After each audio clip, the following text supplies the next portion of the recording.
Hello मेरे प्यारे बच्चों, इस वीडियो में डिस्कस करेंगे अल्कोहल फिनॉल ईथर चैप्टर के वो क्वेश्चंस जो 2025 में बोर्ड में पूछे गए हैं। ठीक है, स्टार्ट करते हैं। देखिए, पहला क्वेश्चन है, can sodium ethoxide and tertiary butyl chloride be used for the preparation of tertiary butyl ethyl ether. तो सबसे पहले ये वाला यहां तक का क्वेश्चन देखते हैं। ये हमारे पास सोडियम इथॉक्साइड है और ये है टर्सरी ब्यूटाइल क्लोराइड। देखिए, इस मेथड से ये जो कंपाउंड है टर्सरी ब्यूटाइल इथाइल ईथर ये नहीं बनाया जा सकता। क्यों नहीं बनाया जा सकता? क्योंकि यहां पे जो रिएक्शन है वो न्यूक्लियोफिलिक सब्स्टिट्यूशन होती है।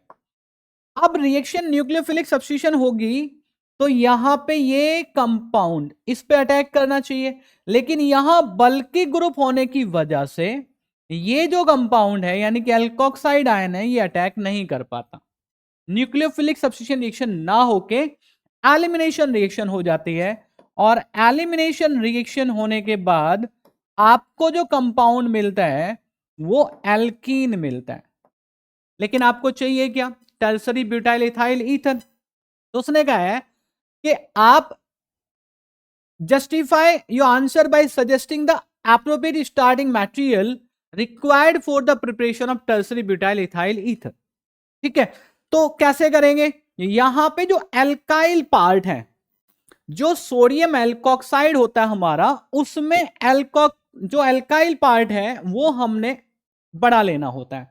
यानी कि जहां पे बल्कि ग्रुप प्रेजेंट है वो एल्काइल पार्ट आप इसमें ले लो, और जो स्मॉलर एल्काइल पार्ट है वो एल्काइल हैलाइड में लेना होता है।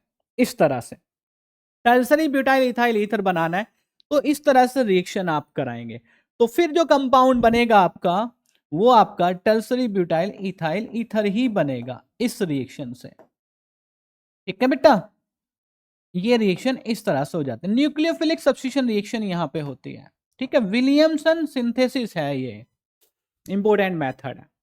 बात समझ में आ गई?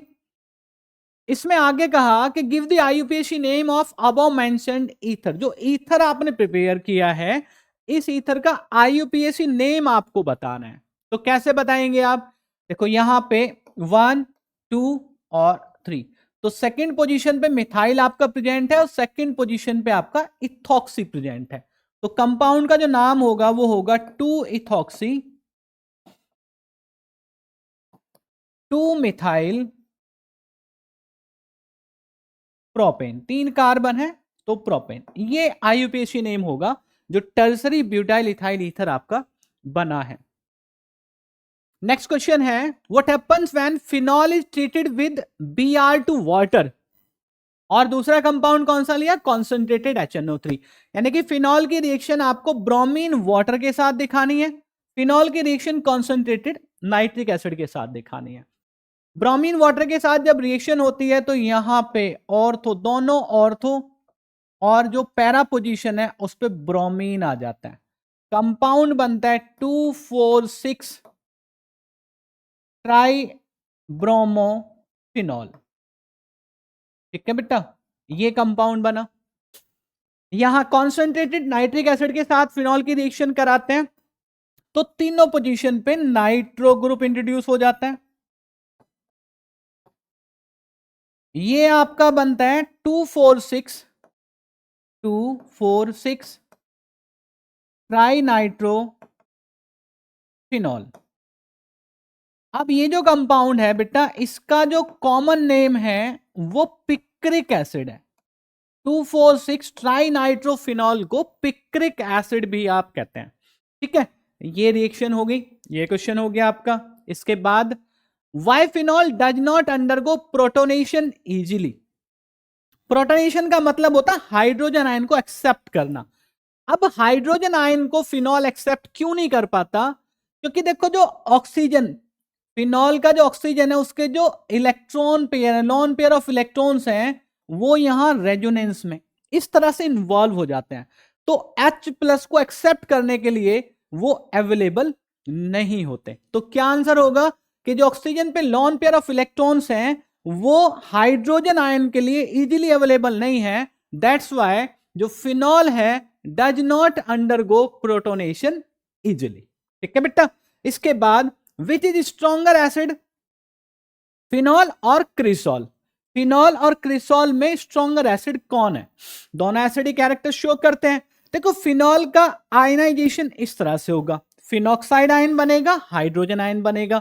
यहां जो क्रिसॉल है इसका भी इसी तरह से होगा, OH से हाइड्रोजन आयन H+ की फॉर्म में जाएगा। अब यहां देखने वाली बात यह है कि जो ऑक्सीजन पे नेगेटिव चार्ज है ना, वो कितना ज्यादा है। अब ये कैसे होगा? देखो जो फिनॉक्साइड आयन है वो स्टेबल होता है, ठीक है। अब जो CH3 है, CH3 क्या है? इलेक्ट्रॉन रिलीजिंग ग्रुप है। इलेक्ट्रॉन रिलीजिंग ग्रुप कहो या इलेक्ट्रॉन डोनेटिंग ग्रुप कहो, इलेक्ट्रॉन डोनेटिंग ग्रुप क्या करते हैं? जो ये फिनॉक्साइड आयन है इसकी जो स्टेबिलिटी है उसको कम करते हैं, ठीक है ना। उसकी जो स्टेबिलिटी है उसको कम करते हैं। इस वजह से हम कहते हैं कि जो इलेक्ट्रॉन डोनेटिंग ग्रुप है वो क्या करेंगे?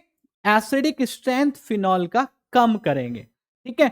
तो कौन ज्यादा एसिडिक हुआ? फिनॉल ज्यादा एसिडिक हुआ, है ना। Phenol is more acidic than cresol. Cresol में इलेक्ट्रॉन डोनेटिंग ग्रुप प्रेजेंट है, electron donating group acidic strength बेटा डिक्रीज कर देते हैं।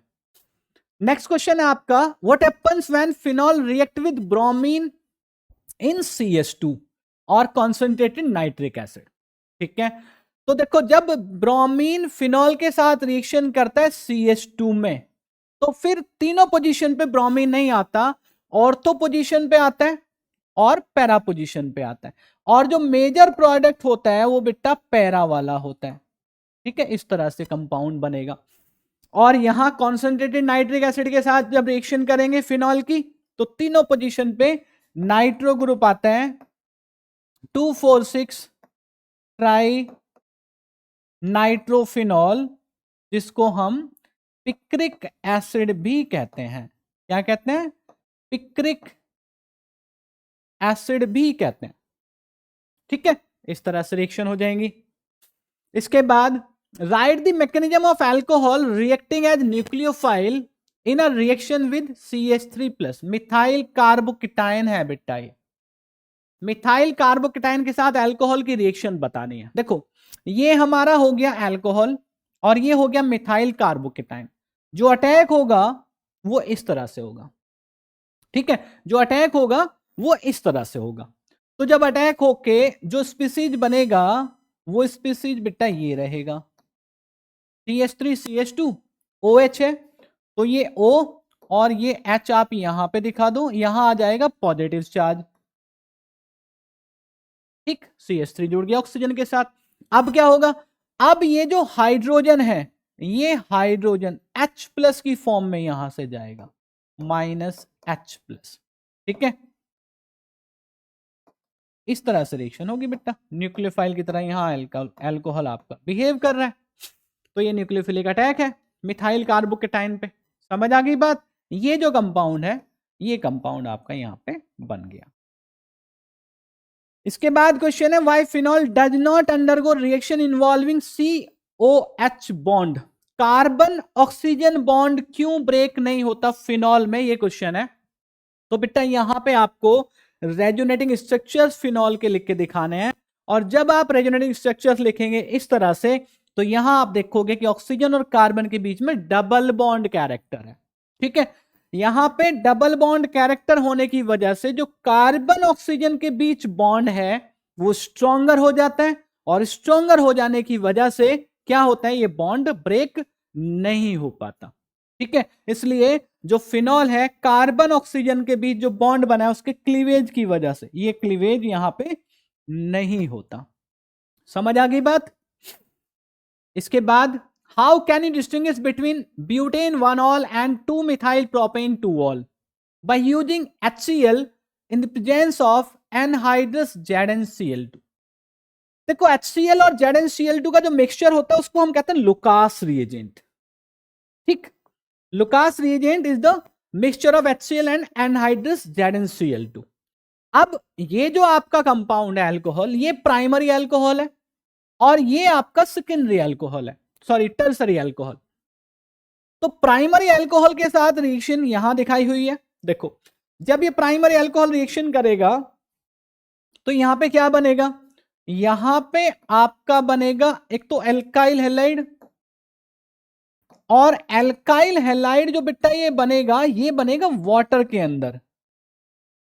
ठीक है, अब ये मैंने बना के दिखा दिया आपको, लेकिन रूम टेम्परेचर पे ये वाली रिएक्शन, क्योंकि प्राइमरी अल्कोहल है, प्राइमरी अल्कोहल ये रिएक्शन नहीं शो करते, है ना।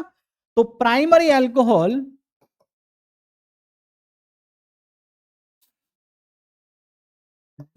डज नॉट शो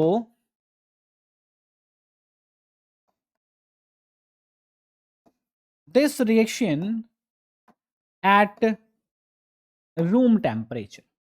ठीक, अब जो टर्सरी अल्कोहल है वो रिएक्शन कैसे देगा? टर्सरी अल्कोहल में यहां OH की जगह क्या आ जाएगा? Cl आ जाएगा। तो यहां रिएक्शन होगी बेटा,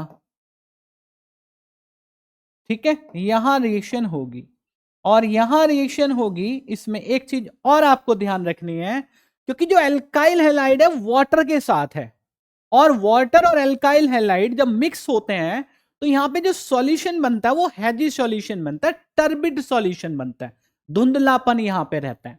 तो हमको जब रिएक्शन होती है तो ये समझ आ जाता है कि हाँ रिएक्शन हुई है या नहीं हुई है। तो यहां पे वो हैजीनेस नहीं आएगी, because reaction does not take place. यहां पे रिएक्शन होती है, रूम टेम्परेचर पे रिएक्शन होती है, और यहां पे टर्बिडिटी आ जाती है। टर्बिडिटी का मतलब वही है हैजीनेस, है ना, क्लाउडीनेस आ जाती है। तो इस तरह से हम ब्यूटेन 1ऑल और 2 मिथाइल प्रोपेन 2ऑल में डिस्टिंक्शन कर सकते हैं। ठीक है बेटा, तो ये हुए अल्कोहल फिनॉल ईथर के वो क्वेश्चंस जो 2025 में आपके बोर्ड एग्जाम में पूछे गए हैं।